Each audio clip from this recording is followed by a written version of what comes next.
এখানে আমি সরু সরু করে বেগুন 3টে বেগুন কেটে নিয়েছি, আর নিয়েছি টমেটো ক্যাপসিকাম লম্বা লম্বা করে কেটে। এখানে রয়েছে রসুন, আদা আর টমেটো, এইটা লেবু লেবু। আর এখানে আছে লঙ্কা, পেঁয়াজ, আর মশলার মধ্যে রয়েছে কালো জিরে, শুকনো লঙ্কার গুঁড়ো একটু, আর নুন আর হলুদ। এটা করুন। এবার আমি রান্নার কাছে চলে যাচ্ছি। আপনারা দেখুন, কড়াই বসানো হয়ে গেছে, কড়াই গরম করব, এবার তেল দেবো, তারপরে রান্নাটা শুরু করব। গরম হয়ে গেছে, এখন তেল দিয়ে দিচ্ছি, বেগুনগুলো ভাজবো।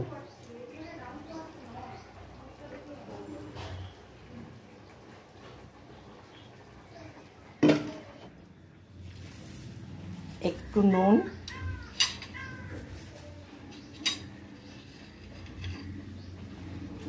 এখান থেকে দিলাম একটু নুন আর একটু হলুদ।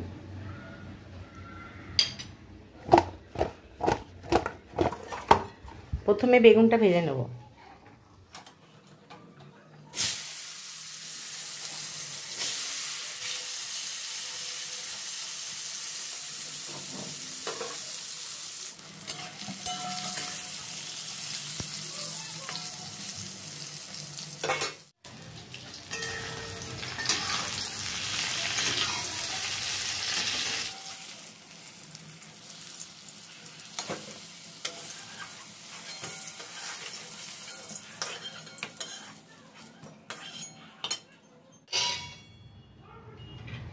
এবারে এই তেলে একটু কালো জিরে দিয়ে দিলাম, আদা একসাথেই দিয়ে দিলাম, রসুন কুচিটাও দিয়ে দিলাম।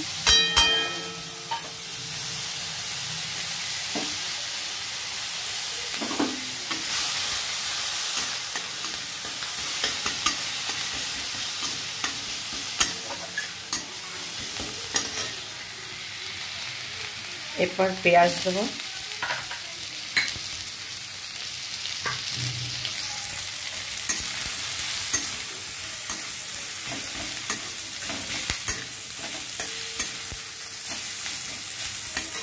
আমার একটু তেল কম হয়ে গেছে, একটু তেল দিতে হবে। তেলের জায়গাটা,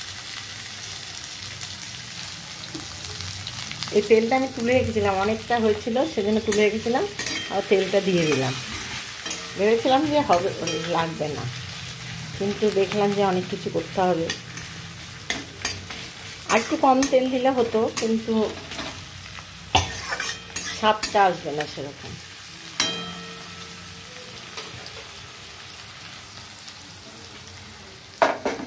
এরপর টমেটো আর পেঁয়াজ ক্যাপসিকামটা দিয়ে দেবো, একটু ভাজা হোক।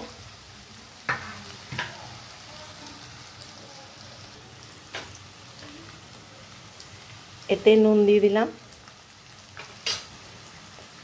হলুদটা সবটা দিয়ে দিলাম, লঙ্কাটাও দিয়ে দিলাম। এবার এই টমেটো আর ক্যাপসিকামটা দিয়ে দিলাম একবারে, এর সঙ্গে লঙ্কাটাও দিয়ে দিলাম।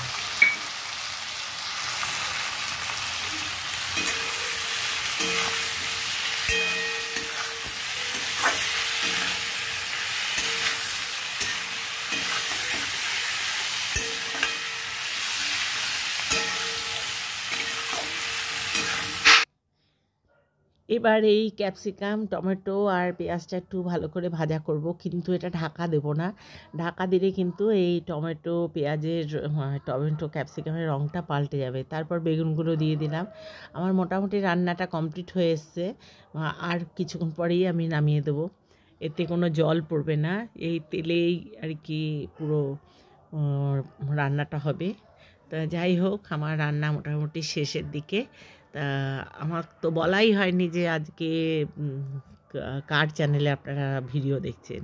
মাধবী রোজ নামচায় আপনারা স্বাগত, আপনারা মাধবী রোজ নামচায় ভিডিও দেখছেন। যদি ভালো লাগে লাইক শেয়ার কমেন্ট করবেন, সাবস্ক্রাইব করে আমার পাশে থাকবেন। আর কেমন রান্নাটা হলো একবার করে খেয়ে দেখবেন, খুব ভালো লাগবে, ভীষণ ভীষণ ভালো লাগবে।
হ্যাঁ